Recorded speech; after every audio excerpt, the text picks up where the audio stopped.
విచిత్ర మాయా. సో ఓవరాల్గా ఈ సినిమాకి నేను ఇచ్చే రేటింగ్, హనుమాన్ సినిమాకి వెళ్తున్నాం భయ్య. టైం 6 o'clock అవుతుంది, మార్నింగ్ కాదు 6 PM. Finally we have arrived. KPHPకి వచ్చేసాము. హనుమాన్ సినిమా ఎలా ఉంటుంది ఏమో చూడాలి భయ్యా. చూడాలి, తెలుసు. నీవు ఎక్స్పెక్టేషన్ ఏంటి?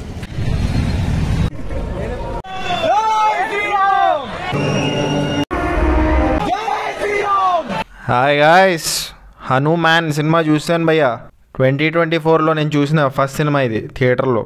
సినిమా ఎలా ఉందంటే, ఫస్ట్లీ డైరెక్టర్ ప్రశాంత్ వర్మని చాలా అప్రిషియేట్ చేయాలి భయ్య. ఎందుకంటే ఒక స్మాల్ ఫిల్మ్ లాగా స్టార్ట్ అయ్యి చాలా బజ్ క్రియేట్ చేసింది. నేను నిన్న 6:30కి చూసా ప్రీమియర్, విశ్వనాథ్ థియేటర్ కుకట్పల్లిలో. హౌస్ఫుల్ ఉండే థియేటర్. సో ఇప్పుడు ఈ సినిమాలో పాజిటివ్స్ విషయానికి వస్తే, తేజ సజ్జా పర్ఫార్మెన్స్ భయ్య బాగా చేశాడు. ఆయన పర్ఫార్మెన్స్ విషయంలో వంకలు పెట్టే స్కోపే లేదు. మిగతా వాళ్ళ పర్ఫార్మెన్స్ విషయానికి వస్తే, గెటప్ సీను గారు బాగా చేశారు భయ్య. ఆయన గెటప్ ఇంకా డైలాగ్ డెలివరీ వస్తుంది.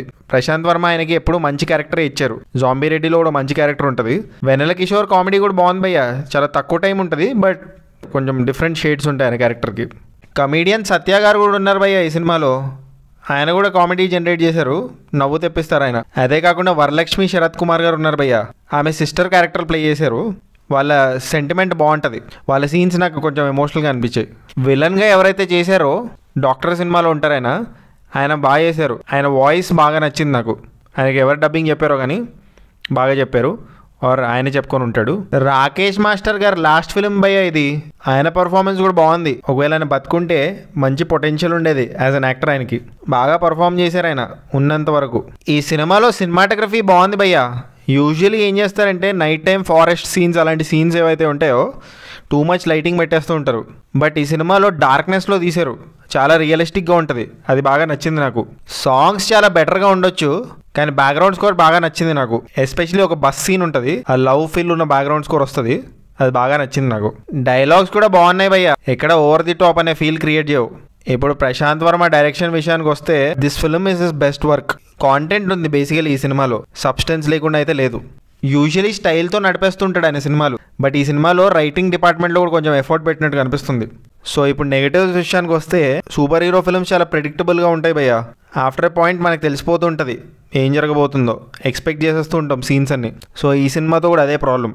బట్ ఒక లో బడ్జెట్ సినిమాకి ఇది చాలా కమెండబుల్ జాబ్ అని చెప్పొచ్చు. కొంతమంది మీమ్స్లో ఫేమస్ అయిన సోషల్ మీడియా స్టార్స్ ఈ సినిమాలో ఉన్నారు భయ్య. చాలా సర్ప్రైజింగ్ అనిపిస్తుంది. వాళ్ళ ఎంట్రీలు చాలా అరుపులు ఇంకా చీర్ని తెప్పిస్తాయి ఆడియన్స్ నుంచి. ఒక 4-5 మంచి గూస్ బంప్ మూమెంట్స్ ఉన్నాయి భయ్య ఈ సినిమాలో. ఒక ప్లేస్లో కొంచెం ఎమోషనల్ కూడా అయ్యాను.